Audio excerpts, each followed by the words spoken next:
Hola amigos, ¿qué tal? Buenas noches con todos. Después de bastante tiempo estamos por aquí una vez más, pero qué privilegio poder compartir la palabra de Dios.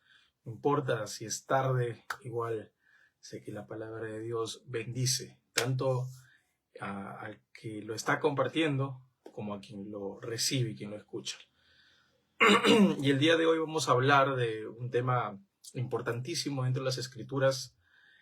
En Mateo capítulo 5, siguiendo toda esa línea que hemos estado avanzando desde el año pasado, de Mateo capítulo 1 en adelante. Y bueno, hicimos una parada, ¿verdad?, para dar otros temas, pero vamos a volver también a capítulo 5 de Mateo, donde nos estábamos quedando.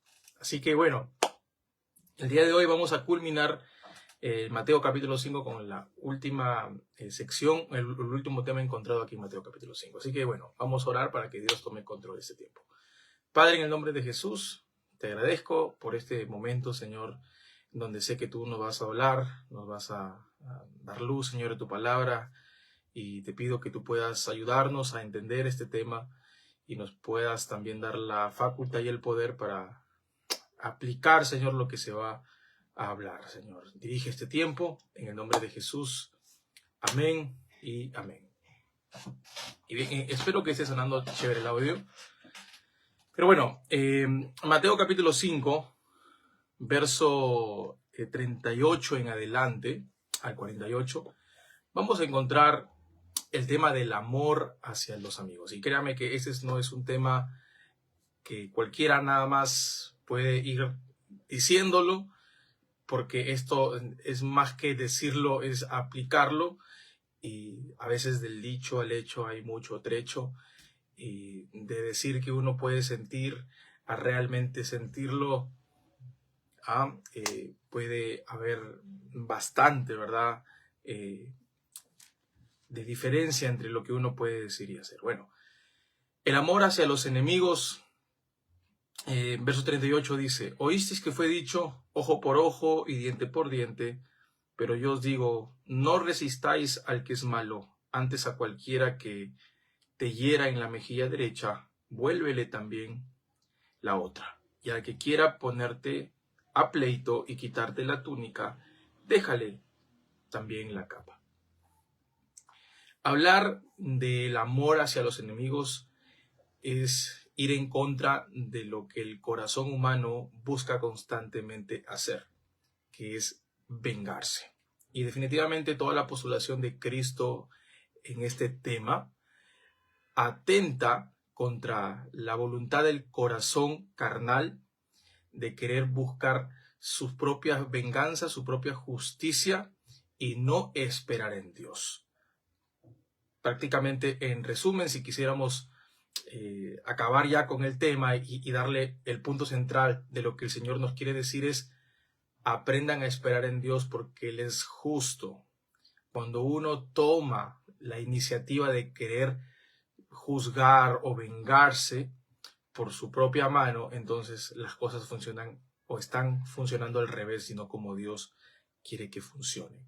Así que el punto principal es la venganza. Lo lógico es que podamos decir todos amén al ojo por ojo y diente por diente, porque lo más obvio al ver una injusticia, sobre todo si atentan contra nuestra vida, contra nuestra moral, es nosotros hacer algo. Y así como nos hicieron daño, nosotros pagar con la misma moneda. El ojo por ojo y diente por diente que encontramos en este primer versículo no es nada más y nada menos que una ley encontrada en Éxodo capítulo 21, y lo voy a leer exactamente el versículo. Éxodo 21, 12 dice: el que hiera o el que hiere a alguno haciéndole así morir, él morirá.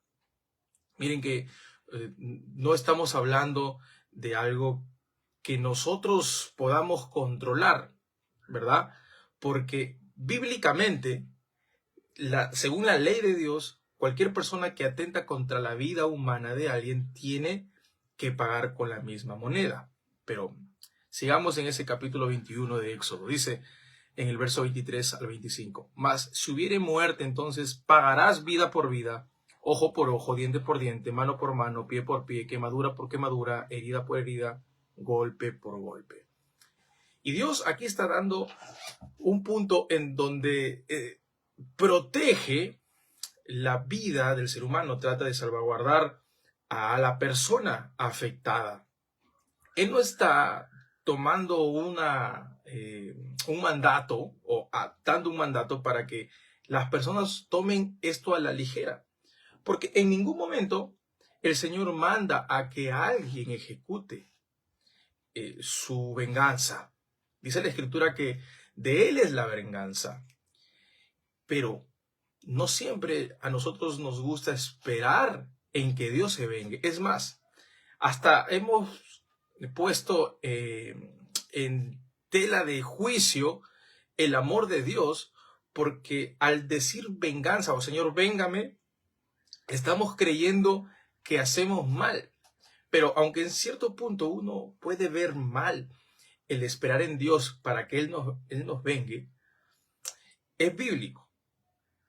Es completamente bíblico porque de Dios es la venganza. Él da el pago. Así como Él da el pago por las cosas buenas que tú haces, Él también da el pago por las cosas malas que te han hecho.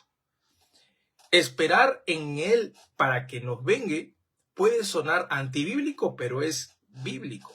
Ahora, parece que acaba de haber una contradicción, pero no la hay.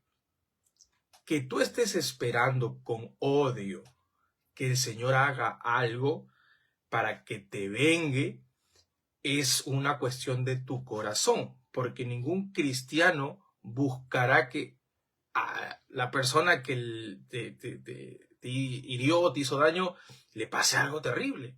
Quizás en el primer momento, sí, uno dice, pues se lo merece, si es que le viene esto, si es que le pasa lo otro, si es que le quitan esta propiedad, no lo sé. Qué bueno, ¿verdad? Quizás es lo primero que se viene en el corazón, pero si eres realmente cristiano, no vas a permitirte que esto se vuelva un círculo vicioso en donde dices que amas, pero en realidad estás fingiendo amar. Y no nos vamos a hacer aquí los que no hemos tenido este sentir. Porque el hecho de que seas cristiano no quiere decir que no hayas sentido las ganas de querer hacer algo por tu cuenta para vengar tu causa. Sin embargo, Dios nos manda a utilizar otra forma de hacer justicia. Y miren lo que dice el 39. No resistáis al que es malo, dice Jesús. Antes, a cualquiera que te hiere en la mejilla derecha, vuélvele también la otra. Miren, Jesús está hablando, si bien es cierto, a sus discípulos, ¿no? Pero también hay un público que no es su discípulo, que son sus seguidores, y entre ellos también se encontraban personas religiosas, personas que habían tomado textos de la Biblia para poder justificar sus acciones negativas. Por ejemplo, si es que la Biblia, como hemos leído en Éxodo capítulo 21, dice, al que te hiere tú también tienes que herirlo, entonces ellos utilizaban este pasaje para poder hacer lo que según Dios les permitía hacer, que era vengarse. Ya les acabo de decir de que no es esa la interpretación, no es que Dios nos da la libertad de vengarnos. Pero los religiosos utilizaban las escrituras para torcerlas, como cualquier persona que agarra la Biblia a su conveniencia. ¿Has visto aquellas personas que quieren defender una postura y para que sea bíblica toman versículos aislados y no estudian el contexto, no profundizan? ¿Por qué? Porque no les conviene profundizar. Entonces, estos religiosos no estaban siendo fieles a la palabra. No es que Dios ame la venganza. Dios no es un Dios de venganza. Él es un Dios de amor. Tanto así que nos tiene paciencia. Porque imagínense que estuviéramos haciendo ahora, o dónde estuviéramos ahora, si Dios nos hubiera pagado como nosotros, ¿verdad?, hemos actuado, o de acuerdo a nuestras obras. No estuviéramos ni vivos, pero el Señor, en su misericordia y en su justicia, que es acompañada de amor, hace que recibamos de alguna manera un castigo, pero no sale del marco del amor. Es más, todas las cosas que nosotros pasamos siempre obran para bien. Nunca habrá algo que nosotros pasemos sin un propósito. Para los religiosos que estaban escuchando y que torcían las escrituras, vengarse era lo primordial. ¿Por qué? Porque su corazón estaba ligado a lo que ellos creían, no a lo que Dios quería. El origen puntual y real de este mandamiento era detener la violencia y no utilizar la violencia para detenerla. Por ejemplo, las rondas campesinas existieron porque no había Estado. Y ahora la gente valora las rondas campesinas. ¿Por qué? Porque ellos utilizan la justicia propia sin necesidad de ir ante un tribunal. Pero ellos la utilizan, ¿por qué? Porque sienten que a través de eso que están haciendo, como castigar a un malhechor, como golpear y exponer públicamente las vergüenzas de alguien, ellos están mejorando. Y miren, la intención de las rondas campesinas son muy interesantes y hasta muy justas. Sin embargo, nosotros los cristianos no somos parte de la justicia personal.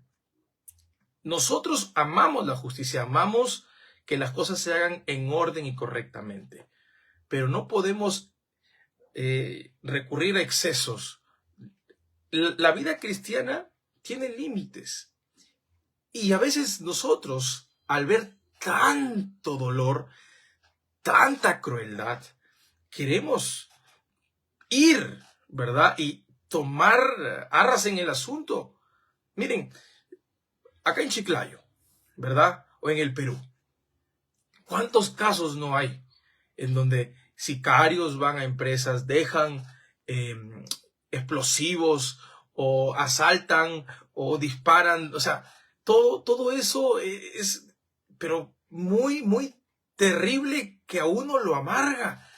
Y quizás se te ha pasado por la cabeza decir, necesitamos tomar esto más en serio. No dejemos que Dios se encargue de todo, ¿verdad? Ni las autoridades, porque normalmente las autoridades también viven en corrupción, la mayoría. Entonces, pensamientos vienen a nuestra mente, a nosotros, pero no pensamientos buenos, sino de querer tomar acción y hacer que ellos paguen lo que han hecho. Lo más normal es que uno piense de esa manera. Sin embargo, el cristiano o la persona que entiende quién es Dios no puede incurrir en esto. La ley de Moisés enseñaba el ojo por ojo y diente por diente. Sí, pero los maestros religiosos, con el paso del tiempo, habían trastornado esta enseñanza pura, de utilizarla para la justicia, ¿verdad? Cosas que tenían que ver con el ámbito judicial. Por ejemplo, si alguien invadía tierras, si alguien robaba, si alguien cometió una violación, o sea, todo ese tipo de pecados que normalmente se discutían en un tribunal, ellos lo habían tomado, esa ley del ojo por ojo y diente por diente, para poder justificar sus pleitos con gente. ¿Ok? Es que los maestros religiosos estaban para que sean enseñados por Cristo. Sin embargo, ellos se resistían a las enseñanzas de Cristo y tentaban a Jesucristo poniéndole trabas, haciéndolo entrar bueno, aunque Jesucristo, para él, ¿verdad? No había ninguna pregunta que no tuviera respuesta, pero cada cosa que ellos hacían eran trampas para nuestro Señor. Ellos no permitían que Jesús les explicara la correcta interpretación de la ley, porque la ley, hermanos, solamente es una sombra de lo verdadero.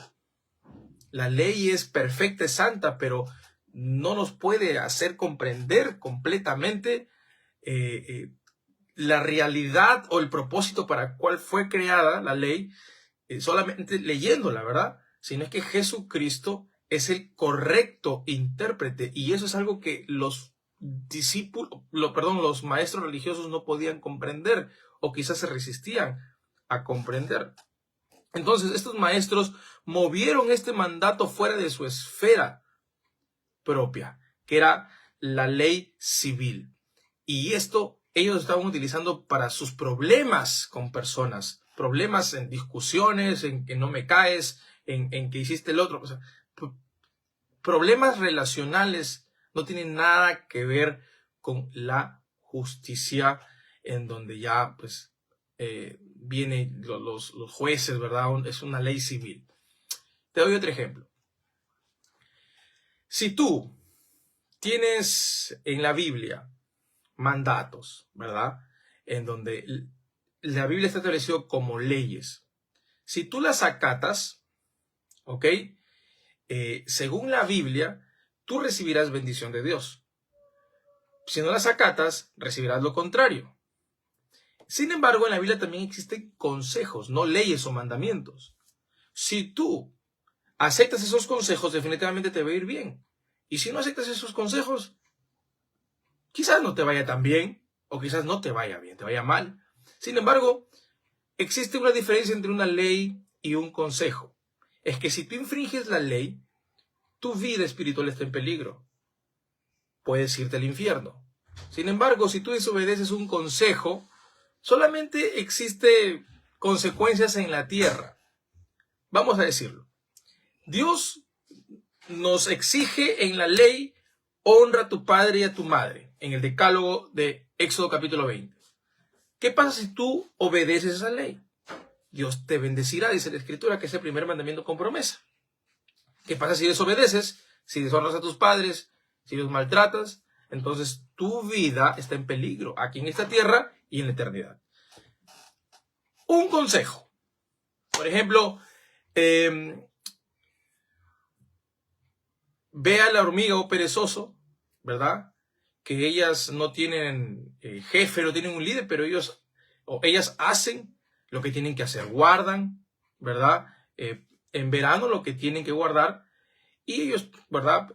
Puedan aprovechar así en el invierno o en los momentos difíciles. Bueno, el asunto es de que es un consejo en Proverbios, no es una ley. Sin embargo, aunque la pereza es un pecado, Dios nos aconseja a no seguir a la pereza.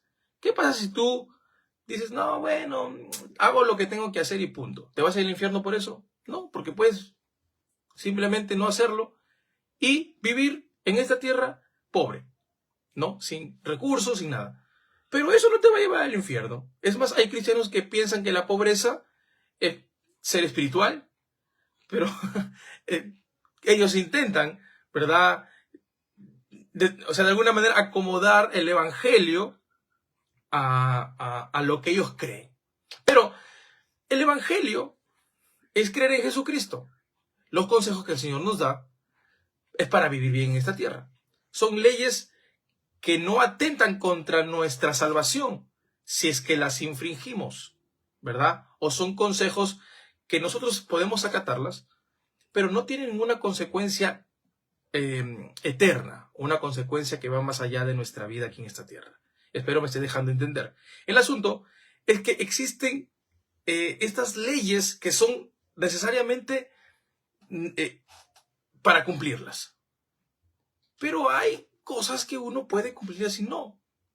Y tú verás cómo te va bien. Lo mismo sucede con otros casos de dinero, como el diezmo. Hay gente que toma este mandamiento de Dios como un consejo que si lo quiero o no lo quiero aplicar, es mi problema. Listo, entonces tú verás si te va bien en la vida sin diezmo o con diezmo, ¿verdad? Entonces son cosas que no nos llevan al infierno. Si tú diezmas o no diezmas, no te va a llevar al infierno. Como algunos dicen que si uno no diezma, entonces está desobedeciendo una ley de Dios, así que te vas a ir al infierno por desobediente.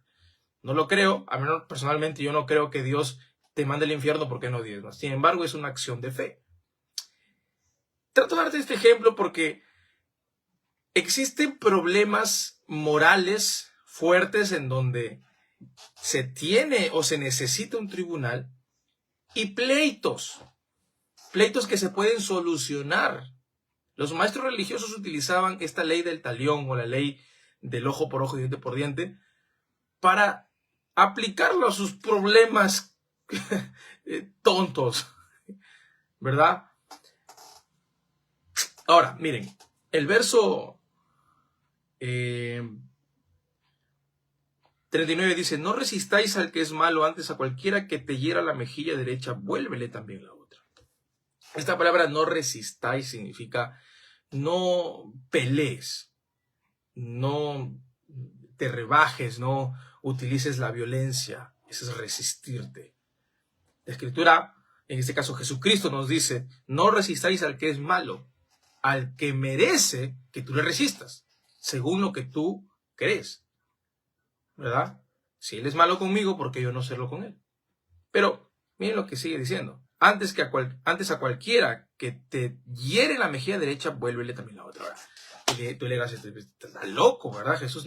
No, porque aunque tú lo lees así de pasada y dices, estás diciendo que yo le entregue mi otra mejilla al que me dio un cachetadón. O sea, ¿soy espiritual por eso? ¿Realmente sigo a Jesucristo si es que actúo como alguien que no sabe defenderse?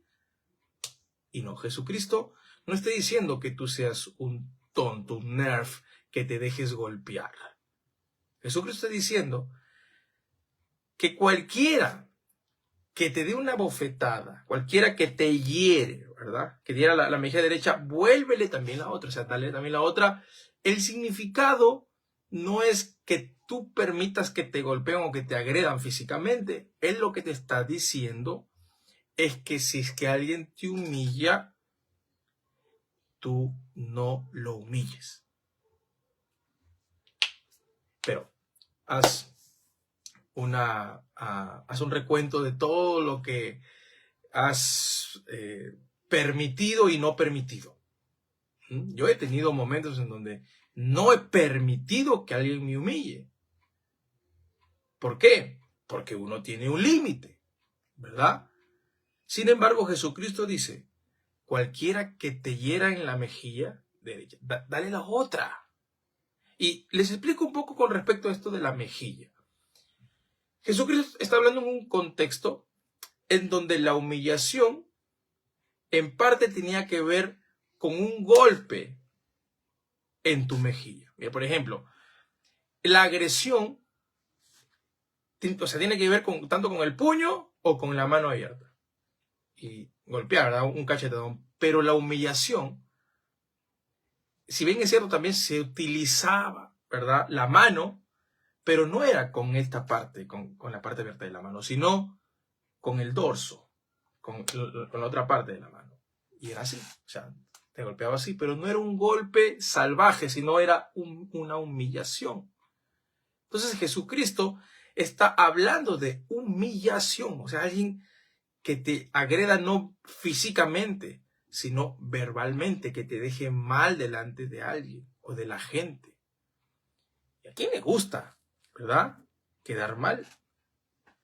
Jesucristo dice: yo quiero que ustedes resistan a las humillaciones.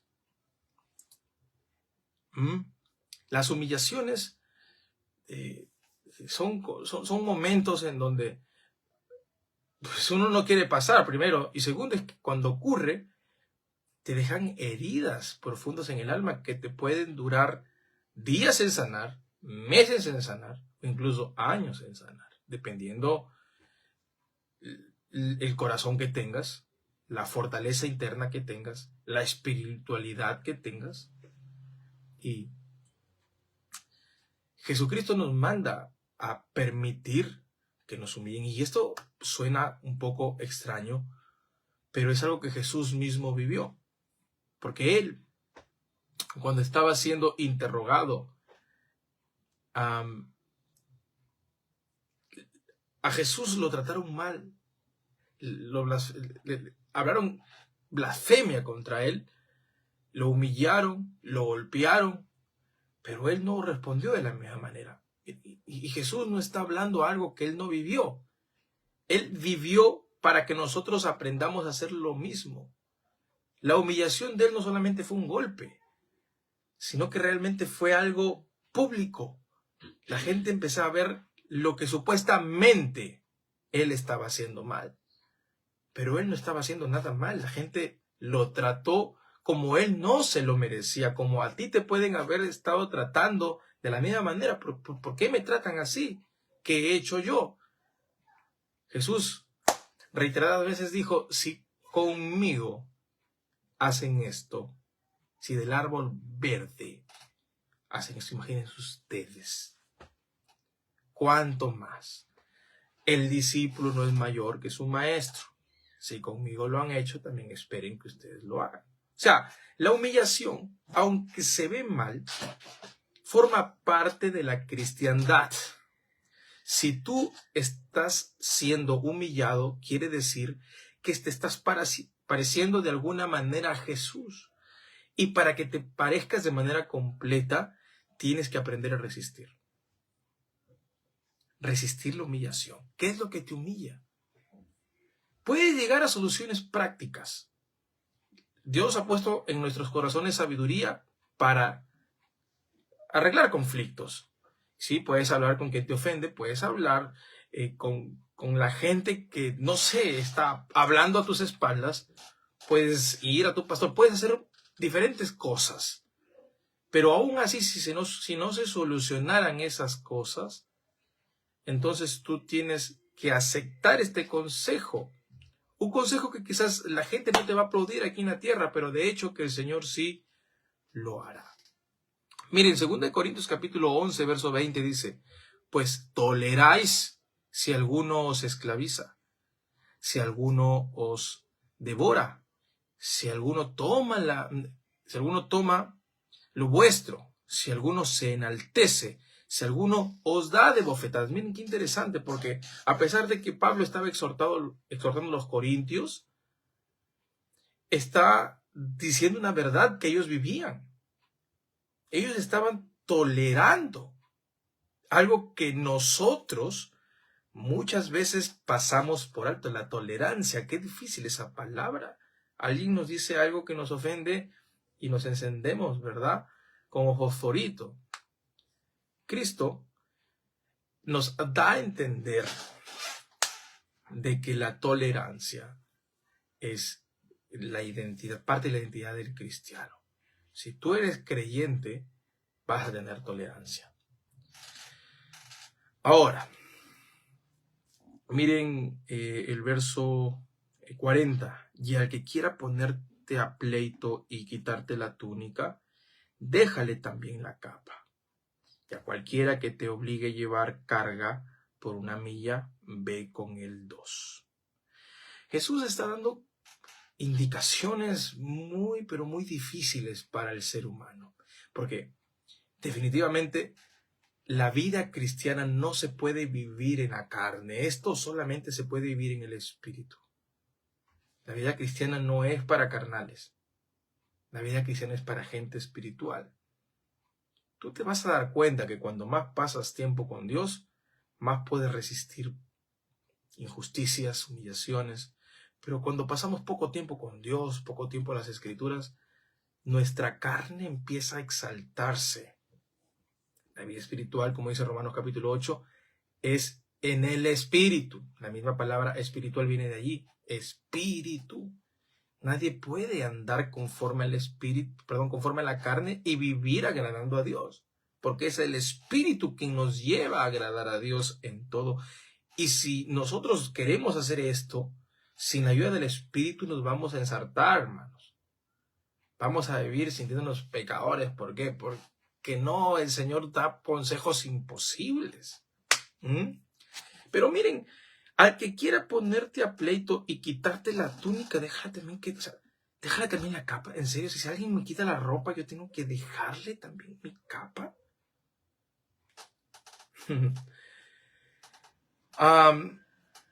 Con respecto a esto de la capa, el Señor nos está dando indicaciones para aprender a despojarnos de lo que aparentemente nos pertenece. Y sí, todo lo que nosotros hemos logrado es algo que nos pertenece. Pero si meditamos bien, cada cosa que nosotros tenemos no nos pertenece. Dios nos ha dado la oportunidad de decir, este es mi laptop, este es mi celular o esta es mi ropa, pero en realidad es lo que Dios te ha dado. Si alguien te quita la capa, dice, ¿no? La túnica, perdón, dale también la capa. O sea, no te aferres a algo que no te pertenece. La gente puede utilizar el robo, puede utilizar incluso estrategias en donde aparentemente está buscando ayuda de tu parte, pero lo único que está haciendo es mentirte y quedarse con algo tuyo.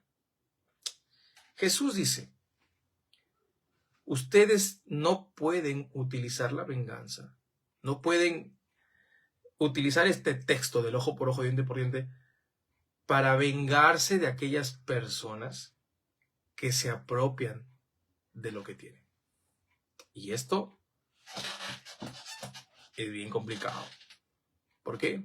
Porque quizás el Señor está diciendo, ¿verdad? La túnica, la capa y todo el asunto, que es algo que se puede recuperar, que no cuesta tan caro, ¿verdad? Pero ¿y qué de un terreno? ¿Y qué de una propiedad? Es un texto muy complicado, hermanos. No es cuestión de decir, ya, amén. No, hay que analizarlo correctamente. Hay peleas que se generan por pertenencias. Esto me pertenece a mí. Esto no es tuyo. Y los que más se aman terminan odiándose, yéndose a juicio, incluso entre cristianos. En vez de solucionar sus problemas en la iglesia, con gente sabia, con pastores, con líderes, con ancianos, recurren a los tribunales y se hacen propagandas enormes y la gente toma de eso para decir, son cristianos estos que se paran peleando por dinero, por casas, propiedades, porque me quitó la moto, el carro, cosas que aunque suenan difíciles, si recurrimos al consejo de la iglesia y de gente madura, podemos llegar a una conciliación. Claro, no todos los que están en la iglesia son maduros, por eso te hablo de gente madura, porque hay gente que puede empeorar a algo. La iglesia que Dios ha puesto en la tierra, que Dios mismo instituyó en la tierra y que le ha dado la revelación de su palabra, no la ha puesto para que simplemente se hagan cultos. Es cierto, sí, vamos a hacer culto. La iglesia está para glorificar su nombre y hacer que las personas conozcan a Jesucristo. Pero miren, la iglesia está puesta aquí en la tierra para hacer sal y luz. Y esto implica más allá de hacer cultos. Esto tiene que ver con solucionar problemas internos y fuertes. No, la iglesia no está para solamente aplaudir. La iglesia está para dar soluciones sabias, porque Dios ha puesto su espíritu en nosotros. Y el principio de la sabiduría, dice Proverbios, es el temor a Jehová. Cuando alguien tiene el temor a Dios, cuando el Espíritu Santo mora en nosotros, empezamos a tener temor de Dios. Y ese es el principio de la sabiduría, de un largo camino. Entonces alguien que es cristiano, de por sí es sabio, sabe qué hacer. Y si se mete más con Dios, cada día va a perfeccionar esa sabiduría. La túnica estaba protegida por la ley. Así que debería voluntariamente darse esa túnica en muestra de una justicia que va más allá de lo exigido. Y eso es algo que Jesús quería que se haga. Si alguien utilizaba tu túnica o te la quitaba, para que tú llegaras a hacer de que ya, pues, ok, ¿verdad? Hacerte hasta incluso de la vista gorda, toma incluso esto, ¿verdad? O sea, debía haber más allá que una exigencia, sino que tú permitas ese acto por el amor que mora en ti. todo, hermanos, lo que podamos hacer por Cristo tiene que ver por el amor que Dios ha puesto en nosotros. Y esta justicia, ¿verdad?, que el Señor llama, ¿verdad? Porque Él llama justicia a lo que para la gente, o para lo que normalmente la gente llama injusticia, es injusto, pero el Señor lo llama justicia. O sea, para el Señor hay muchas cosas que están al revés, pero esa es la ley de Dios. Miren, les hago así nada más un pequeño ejemplo. Para Dios, los líderes no son los primeros, son los últimos. O sea, el líder en el mundo es alguien que manda y es alguien que siempre está en primer lugar y que es servido. Para Dios, el líder es el que sirve, es el que toma la batuta para enseñar, es el que se ensucia las manos, si es posible es el último que participa. Primero hace que todos participen. Para el Señor ese es el líder, ¿verdad? Para el mundo el líder es el más importante, para el Señor no, es el servidor. El líder es el que da el ejemplo de cómo se hacen las cosas. Entonces, la justicia de Dios es diferente a la justicia mundanal. Para el Señor la justicia es esto. Es permitir que alguien tome tu capa porque de esa manera estás amando. Eso es justo. Sí, suena raro. Sin embargo, Jesús ha estipulado esa ley. Una ley que tiene que ver con el amor. Algo que no les cabía, obviamente, a los líderes religiosos, porque para ellos eso era absurdo, ¿verdad? Ahora, miren, y cualquiera que te obligue a llevar carga por 1 milla, ve con el 2. Ahora tiene que ver con el esfuerzo físico, ya no con permitir que te quiten la túnica, tu ropa, ya no con permitir que te humillen, ¿verdad? Que te insulten, pero ahora que hagas un esfuerzo, que utilices tu fortaleza física. Y miren, hay un texto en la Escritura, en Mateo capítulo 27, 32, que dice que a un hombre llamado Simón de Cirene se le obligó a cargar la cruz de Jesucristo. Qué interesante, porque los romanos se aprovechaban de los judíos y decían, ok, mira, ¿sabes qué? Carga esto, punto, y tienes que obedecerlo. Así como los romanos hicieron con este hombre, con Simón. Miren, ahí está Jesucristo. Simón, ya, carga. No le pidieron permiso, pero eso es lo que estaban acostumbrados a hacer. Jesús, en ese contexto, les dice, si alguien les obliga a cargar, ¿verdad? A cargar peso, 1 milla, ve con el 2. Ve con el 2. Y para que uno haga esto, tiene que utilizar no solamente el amor, sino la excelencia en el amor. Miren qué interesante, también la Escritura menciona de que todo lo que nosotros hagamos, lo hagamos como para el Señor. Y cuando uno entiende esto, da más de lo que suele dar, de lo que uno está acostumbrado a dar.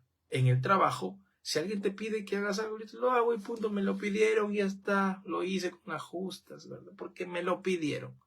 El Señor dice, no, todo lo que tú hagas, hazlo como si fuera para mí. Porque ¿qué pasa? En la iglesia, cuando uno quiere hacer las cosas, ¿cómo las hace? Hoy sí llega temprano, hace cosas tan bonitas, limpias, ¿verdad? Las sillas, limpia la iglesia.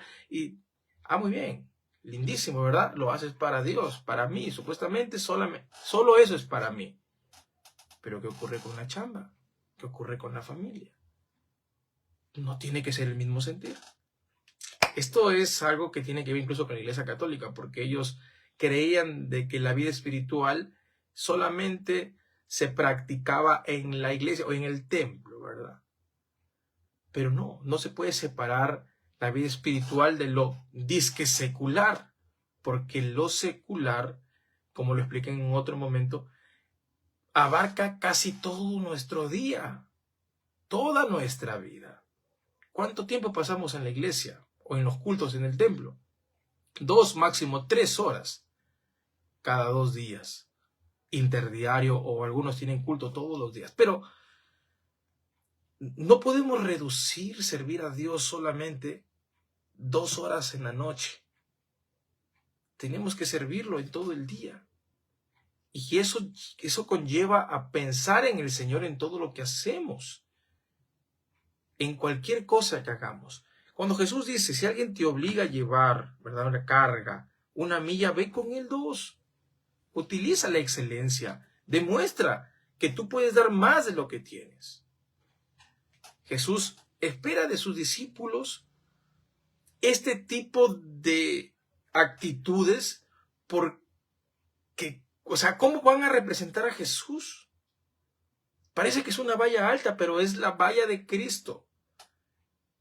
Y todo esto se hace, como les dije, en el Espíritu, pero entendiendo el propósito, que es el amor.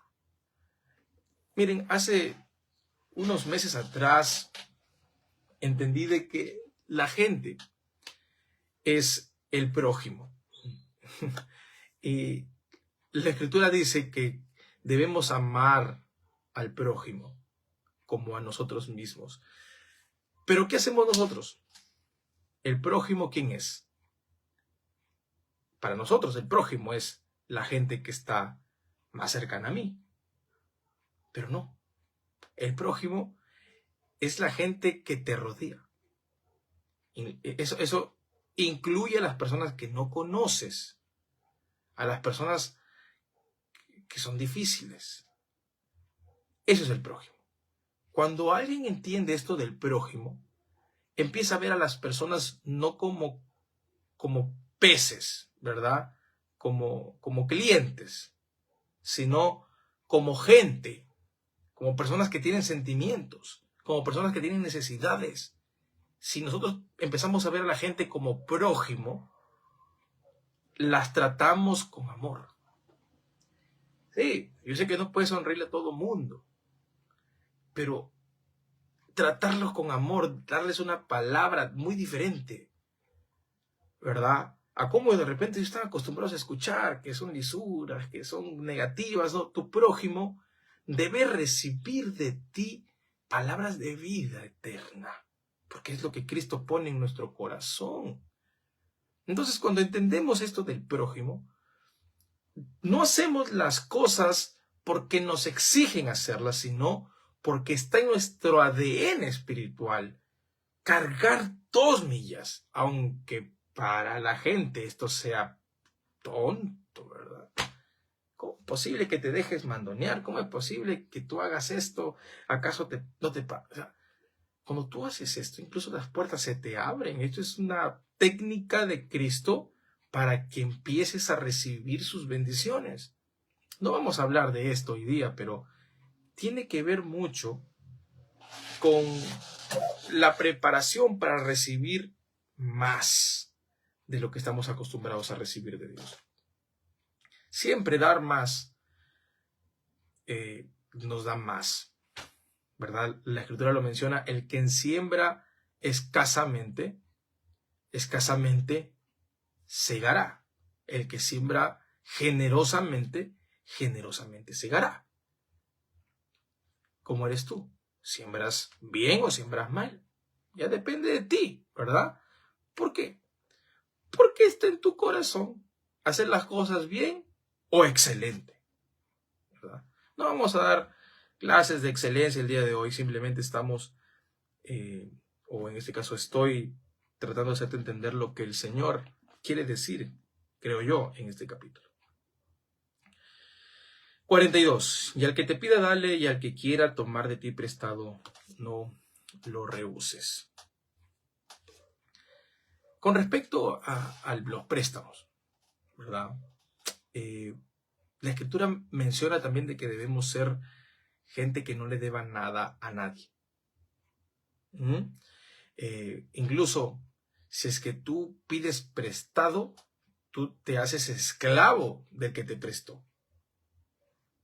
La Escritura no está aquí mandando a que te dejes manipular por alguien o que te dejes usar por alguien, sino que entiendas que cuando hay y no quieres, a pesar de que hay, estás actuando mal. Al que te pida prestado, no se lo rehuses. Los préstamos son bien complicados y no siempre es dinero. A veces son pertenencias. No, préstame esto, por favor, lo necesito. ¿Qué pasa si puedes hacerlo?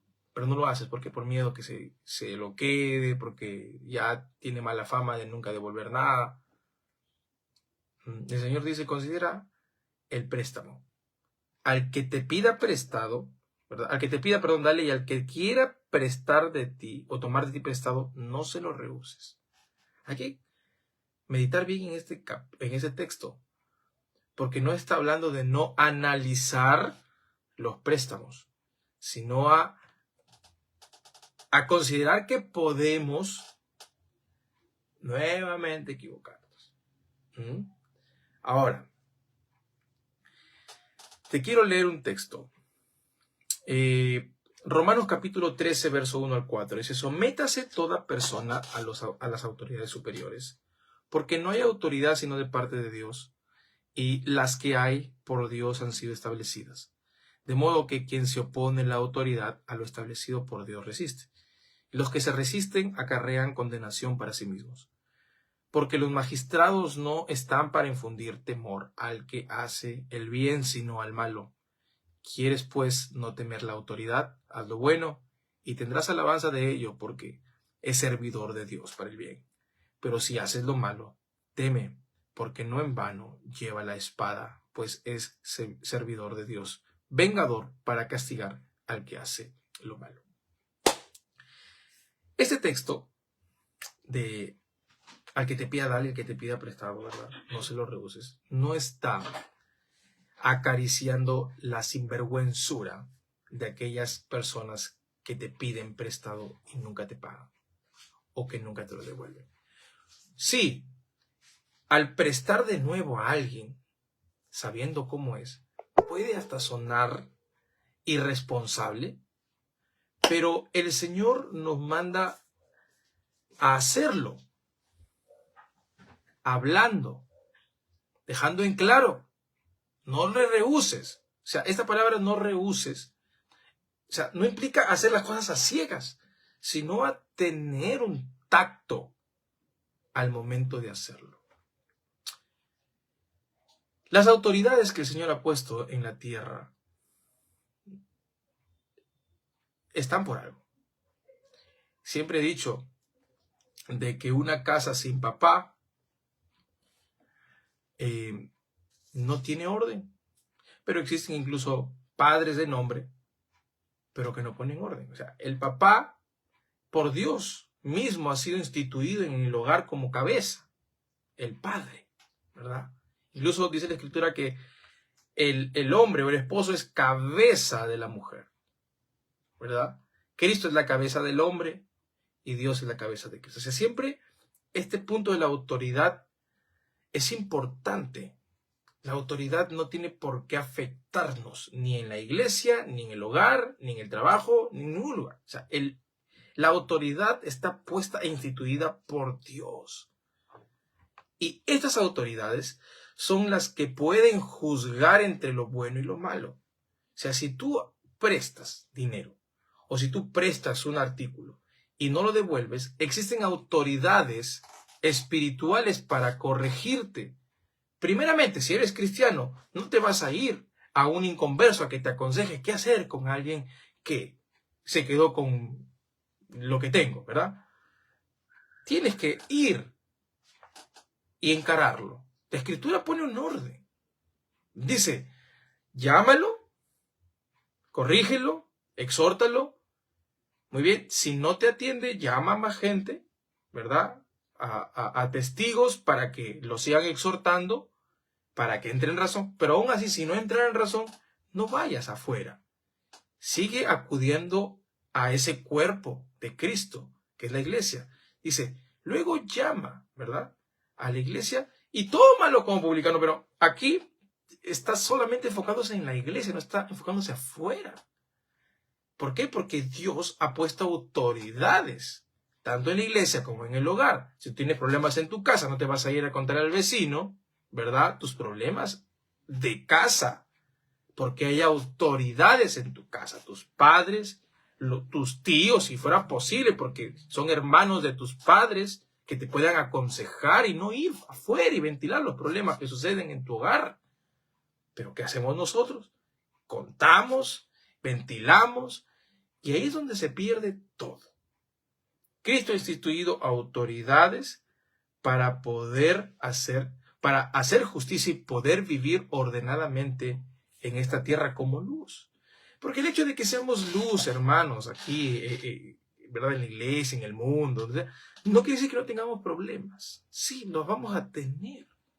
Y muchos problemas que nos llevarán a caer en la tentación de divulgar lo que pasó.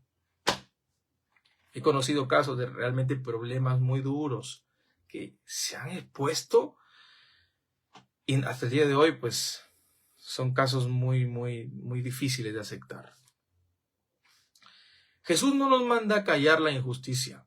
En ningún momento de lo que te he leído, el Señor manda a callar la injusticia. Te manda a soportar como Él soportó. Te manda a amar como Él amó. Te manda a dar más, así como Él se dio por ti. Él no nos manda a hacer cosas que Él no ha hecho. Es más, cuando una vez le dijo a sus discípulos, yo les he hecho esto. Jesucristo estaba que les lavaba los pies. Si ustedes me consideran a mí Señor y Maestro, háganlo. Así como yo lo he hecho, háganlo ustedes. Porque el Señor siempre se pone en primer lugar como la persona que está siendo primero para que ustedes o nosotros lo hagamos. Entonces, esta obediencia que el Señor demanda de nosotros a través de las Escrituras es una obediencia que tiene que nacer del amor, de un espíritu libre, no un espíritu en donde estamos esclavizados por el temor a que nos puedan decir, no es que mi pastor lo hace, que mi pastor me lo ha dicho. No, no, no, no. Uno no puede vivir en temor, obedecer la ley por temor, porque si no lo hago, mi pastor me pone en disciplina. No. Aquí uno hace todo esto por amor. Hermanos, Jesucristo nunca cayó ante la injusticia. Dice, oísteis que fue dicho, amarás a tu prójimo y aborrecerás a tu enemigo. Pero yo os digo, amad a vuestros enemigos, bendecid a los que os maldicen, haced bien a los que los aborrecen y orad por los que os ultrajan y os persiguen. Jesús en algún momento utilizó una reacción, incluso palabras que a cualquiera los puede hacer pensar. Por ejemplo, Jesús se enojó en el templo, ¿verdad? Estaba viendo a los mercaderes aprovechándose de la fe de creyentes que se iban a ofrecer sacrificios por sus pecados y otras cosas más.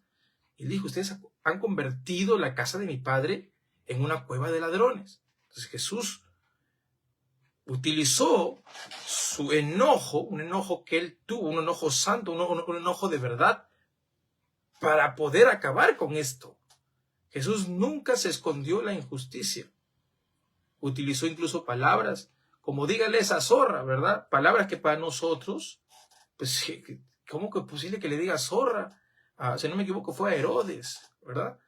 Y otras palabras como los perrillos que le dijo a la mujer sirofenicia. Le dijo, no es posible que el pan se le dé primero a los perrillos, no, se le da primero a los hijos. Son palabras duras, sin embargo, el Señor utilizó momentos, frases y palabras para poder hacernos entender su justicia.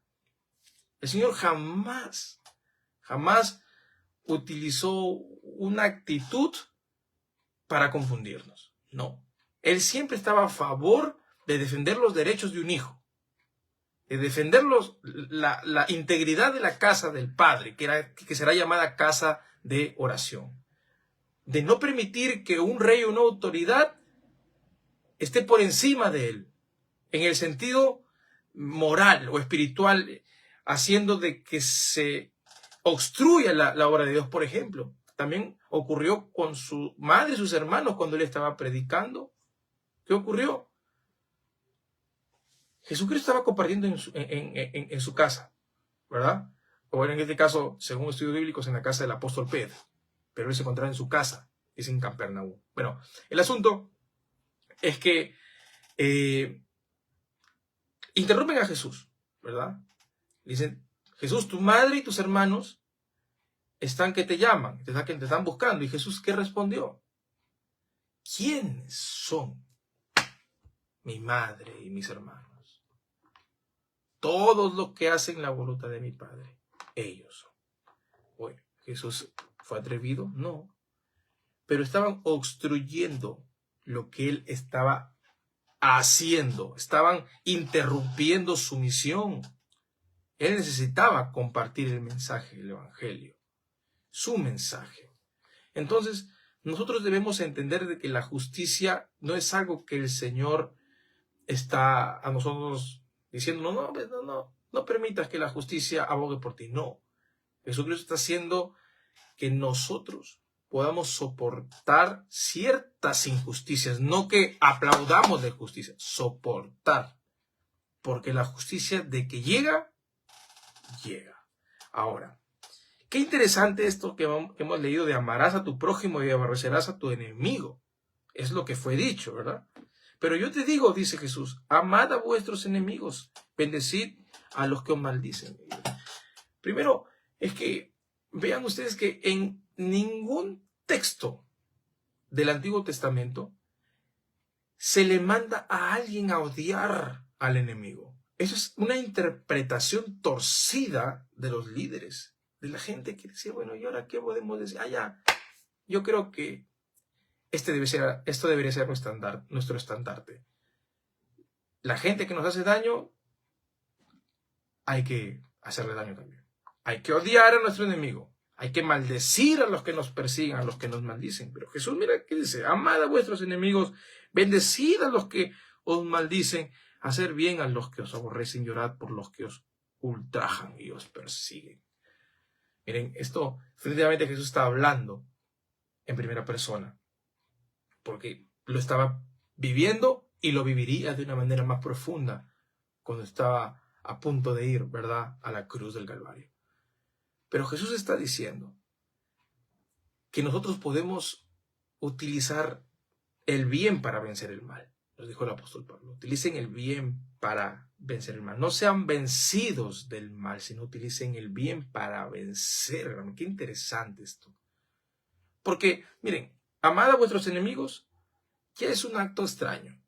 Jesús nos dice, amen a los que se consideran sus enemigos. No que ellos sean sus enemigos. Porque tú tienes enemigos, no porque tú los consideres enemigos, sino porque ellos te consideran a ti enemigos o enemigo. Pero después dice, bendigan a los que los maldicen. Así hay gente que les va a decir de todo, no te va a ir bien, eres una aquí, bla, bla, bla. Bendícelos. Lo contrario. O sea, acá hay algo malo, pero el Señor dice, utilice el bien. Bendícelos. Todo va a estar bien, está bien, a ti te va a ir diferente. Yo sé que las cosas van a cambiar. Yo sé que vas a ser mejor. Haced bien a los que os aborrecen. Miren, esto es algo que incluso a ellos les puede caer chinche, ¿verdad? Y hasta le puede dar vergüenza, porque hacerle un bien a alguien que te aborrece puede suceder dos cosas. Se avergüenza o te tiene más cólera. Y en esa vergüenza puede cambiar y decir, oye, ¿qué me pasa? ¿No? ¿Por qué estoy tratándolo mal si él me hace bien? ¿Por qué yo lo voy a aborrecer si él me está ayudando? Pueden pasar las dos cosas. Y orad por los que os ultrajan y os persiguen. Miren, una de las técnicas para amar a alguien que no nos cae o que se hizo nuestro enemigo de la nada o que siempre está queriendo fregar la vida, ¿verdad? Es orar. Es una técnica, es una clave, es un secreto, como quieres llamarlo, para poder amar a esa gente. No hay nada más poderoso que orar por los enemigos. Decir, Señor, esto ocurre con él, con ella, no sé qué pasa, ¿verdad? Pero oro por su vida. Derrama tu corazón para no solamente comprender, porque esa gente que hace mal está herida no tiene encuentros con Dios hace mucho tiempo. No sé, pueden haber muchos factores de por qué es así. Sin embargo, cuando tú decides amar, no solamente puedes comprender a esa gente, sino vas a amarlos tal y como son. Para que seáis hijos de vuestro Padre que está en los cielos, que hace salir el sol sobre buenos y malos, y que hace llover sobre justos e injustos. Y ahora, esto de el sol para buenos y malos. Cuando nosotros entendemos este punto de los buenos y malos, el Señor está colocando a todos, ¿verdad? Tanto a ti que te puedes considerar alguien justo y bueno y que no hace nada malo, como alguien que te está haciendo la vida imposible. Ahí están todos los pecadores y los buenos. Los circuncisos o los incircuncisos, ¿verdad? Para la gente que en este caso eran los líderes religiosos que odiaban a la gente que no era circuncidada o que era pagana, ¿no? O sea, Dios coloca a todos en el mismo saco. El Señor hace salir su sol sobre todos. No solamente sobre ti, que haces las cosas bien, sino sobre todos. Y eso a cualquiera le enroncha. Es más, ¿a cuánto les ha pasado de que no te va bien, ¿verdad? A pesar de que cumples con tus deberes como cristiano, eres fiel, vas a la iglesia, qué sé yo, haces muchas cosas, pero no te va bien. Pero al que no hace nada, o al que no hace las cosas bien, o al que siempre está criticando, al que incluso ni es cristiano, y le va bien, tiene bacán todo, tiene lujo, ¿y tú? Entonces son cosas que parecen extrañas, sin embargo, el Señor en su bondad hace de que todas las personas obtengan algo de Él. Y Él sabe cuando su sol brilla para alguien, para ese miserable, quien tú consideras miserable, ¿verdad? Produciendo una cosecha abundante tanto para ti como para Él. ¿Cuál debe ser nuestra actitud? ¿Enojarnos o alegrarnos? Pero Dios lo hace deliberadamente. Lo hace para poder ver, ¿verdad?, nuestro corazón. ¿Cómo estamos actuando? Miren, el Señor da este ejemplo porque quiere que nosotros seamos conscientes de la imparcialidad que Él tiene.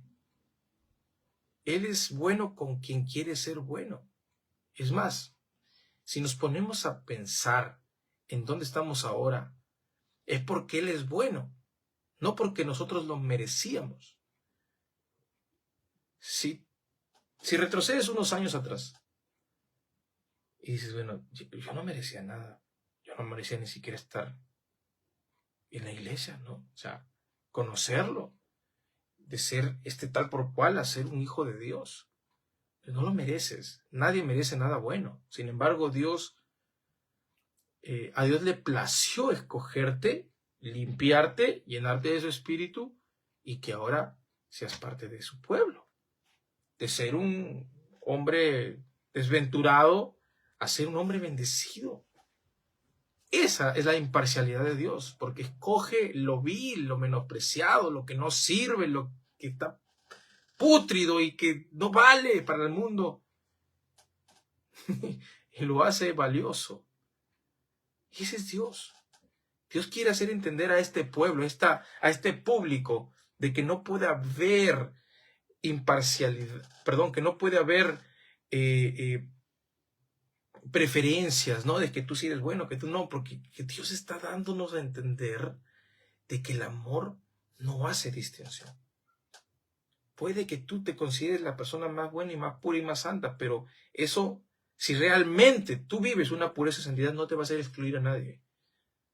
La exclusión no viene del amor, viene del egoísmo, viene del odio, viene del creer que eres mejor, de que tú sí mereces las cosas y que el otro no. Sin embargo, ¿cuántas veces Dios te ha tapado la boca y le ha dado más al que crees que no merece y a ti parece que se cerró? ¿Por qué? Porque te la crees.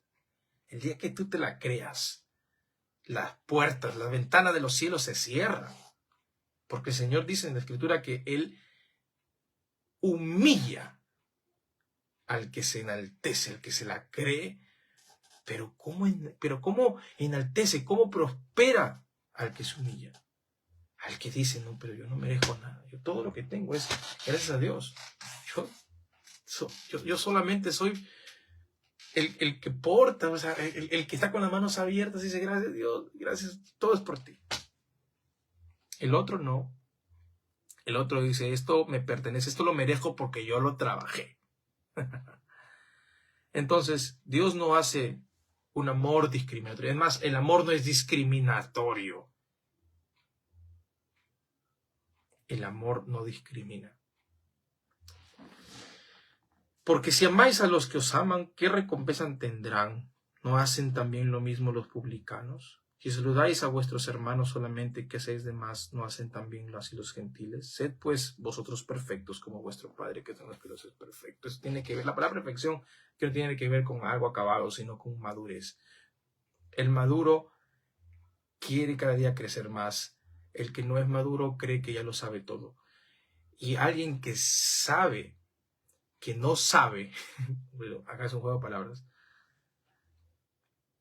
ama y busca, tiene hambre, tiene sed, y conforme va conociendo más, quiere conocer más, pero para aprender a amar mejor. Y creo que ese debe ser la razón de nuestro estudio bíblico, de nuestra profundidad, del escudriñar las Escrituras, el amar mejor. Yo creo que el amor a los enemigos, ese tema de Mateo capítulo 5, nos lleva a hacer todo porque queremos ser mejores amando. Creo que amar a los enemigos sería imposible si no entendemos lo que realmente significa amar. Conocer para amar mejor. No conocer para jactarse. No conocer para decir, yo tengo más teología, yo tengo más conocimiento, me leo más libros. Y puede que sí, pero qué hermoso es cuando uno conoce para saber cómo utilizar ese conocimiento a favor del amor. Cuando uno ama se parece a Cristo. O sea, creo que el Evangelio no tendría sentido si solamente predicáramos. El Evangelio tiene que ver con el amor que uno tiene para predicar. ¿Por qué predica la gente? ¿Para sentir que es mejor orador o que conoce más? O sea, ¿para qué predicas? ¿Para qué predico? ¿No predicamos para que la gente conozca a Jesucristo? ¿Para que la gente se encuentre con el amor de Dios?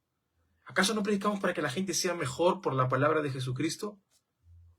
Predicamos por ese motivo, y si conocemos algo debemos de utilizar ese conocimiento para aprender a amar mejor. Y esto sí es un desafío, porque todo lo que acabo de decirte no es fácil. Y es porque es un desafío que debemos de saber cómo hacer las cosas. Nadie puede lograr nada si no conoce lo que va a hacer. Decía por ahí alguien, una persona que obtiene riquezas, obtiene propiedades y tantas cosas, ¿verdad? Está haciendo algo que nosotros no sabemos. Porque para lograr algo se necesita saber cómo hacerlo. Entonces, el Señor dice, si ustedes aman a los que les hacen bien, o sea, qué de interesante. Eso también lo hacen la gente normal, común, los pecadores. El Señor está diciendo, ustedes como iglesia deben marcar la diferencia. ¿Qué hacen de diferente? Amen a los que no los aman. Y esto parece una ambigüedad, porque el Señor no nos manda a su iglesia a odiar. Sin embargo, hay algunas personas que utilizan una fe fingida, un amor fingido. Fingen amar, no aman. Están saludando a la gente de la boca para afuera, pero su corazón no está allí. Su corazón no quiere amar, no quiere. Y eso no es de cristianos. Además, si vamos a entender este sermón enorme, ¿verdad? Nos hemos tardado tanto para terminar el capítulo 5. Si queremos entender, o sea, el sermón de las bienaventuranzas es para los que quieren ser discípulos. Los que no quieren ser discípulos actuarán como la gente común y corriente. No serán sal y luz. No. ¿Quieren marcar la diferencia? Ama. Ama a tus enemigos. Debo amar a mis enemigos. Y si no podemos hacerlo fácilmente, recurramos al conocimiento de Dios, a la oración. Amén. Oremos. Padre, en el nombre de Jesús, gracias por tu palabra en esta noche. Tú eres bueno, Señor. Tú nos mandas a conocer más de ti, a conocerte a ti, a tener herramientas para poder amar como debemos hacerlo, Señor, en esta tierra. No será sencillo y quizás ya hemos fallado anteriormente. Te pido que nos ayudes a aplicar tu palabra. Ayúdanos, Señor, a poder utilizar tu justicia, que es una justicia contraria a la justicia en este mundo, para poder agradarte y para poder ser de bendición a la gente. Gracias, Señor, te doy por este tiempo. Te pido que bendigas a cada persona que ha escuchado este mensaje. Bendíceme a mí, Señor, también. Y haz que, Señor, quede marcada esta palabra en nuestros corazones. En el nombre de Jesús. Amén. Cuídense mucho. Nos vemos.